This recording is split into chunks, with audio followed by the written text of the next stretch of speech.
Voici un hadith remarquable rapporté par Thawban, qu'Allah l'agrée, porteur d'une excellente nouvelle pour les musulmans, la puissance divine sur terre. Il contient également une mise en garde sévère contre les conséquences de la division et de la discorde, les informant que leurs ennemis les plus redoutables viendront de l'intérieur même de leur peuple et que le plus grand danger pour cette nation est qu'elle se retourne les uns contre les autres. Le hadith s'ouvre sur une image saisissante. Le prophète, que la paix et les bénédictions soient sur lui, nous dit que Dieu Tout-Puissant a plié la terre devant lui permettant d'en contempler l'Est et l'Ouest, et lui a révélé le destin de sa nation. Il l'a informé que le territoire de sa nation s'étendrait aussi loin que porterait son regard. Nous avons vu cette prophétie s'accomplir au cours des premiers siècles, lorsque les musulmans ont conquis le Levant, l'Irak, l'Égypte, l'Afrique du Nord, l'Andalousie, la Perse et l'Inde, atteignant les frontières de la Chine à l'Est et de la France à l'Ouest. Le prophète, que la paix et les bénédictions soient sur lui, nous informe ensuite qu'il a reçu 2 trésors, le rouge et le blanc.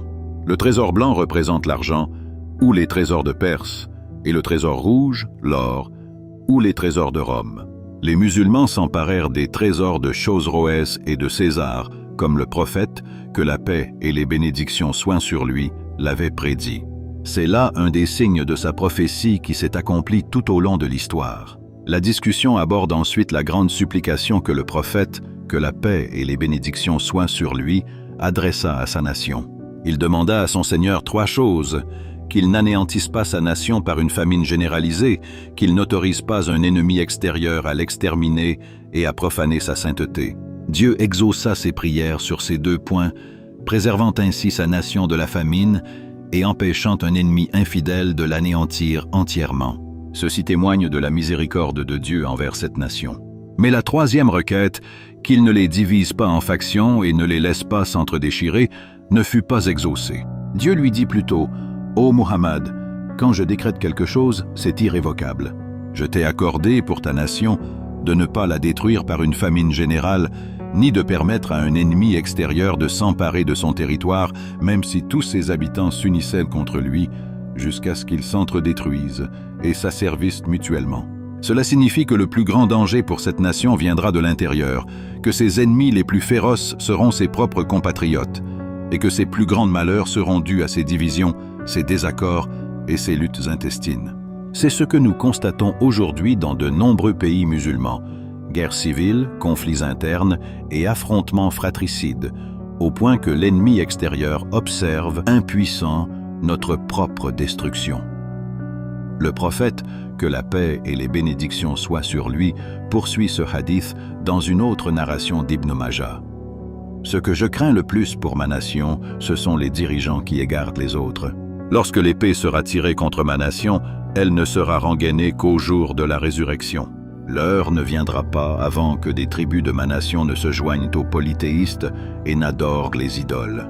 Il y aura 30 menteurs dans ma nation, chacun prétendant être un prophète, tandis que je suis le sceau des prophètes.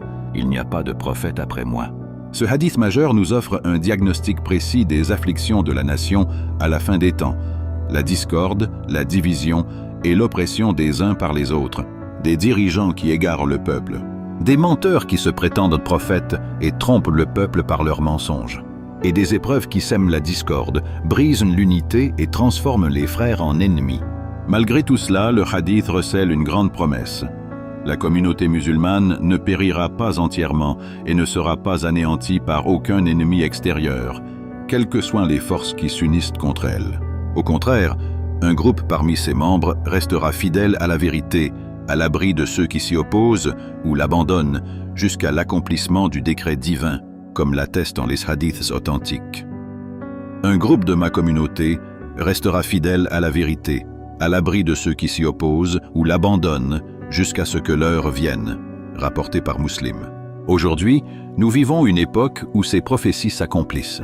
Nous sommes témoins de la division, de la désunion et des luttes intestines parmi les musulmans. Nous voyons des dirigeants égarés qui égarent les cœurs et les esprits, et des menteurs qui prétendent guider alors qu'ils sont eux-mêmes dans l'erreur. Pourtant, malgré tout cela, nous croyons que la victoire appartient à Dieu et à sa religion, et qu'un groupe au sein de cette communauté restera fidèle à la vérité jusqu'à l'heure. Nous devons nous joindre à ce groupe victorieux en nous attachant au livre d'Allah et à la sunna de son messager, en nous unissant dans la vérité, en rejetant la division et la discorde, en boycottant les imams égarés et les faux prédicateurs, et en demeurant fermes dans la religion d'Allah, jusqu'à ce que nous le rencontrions.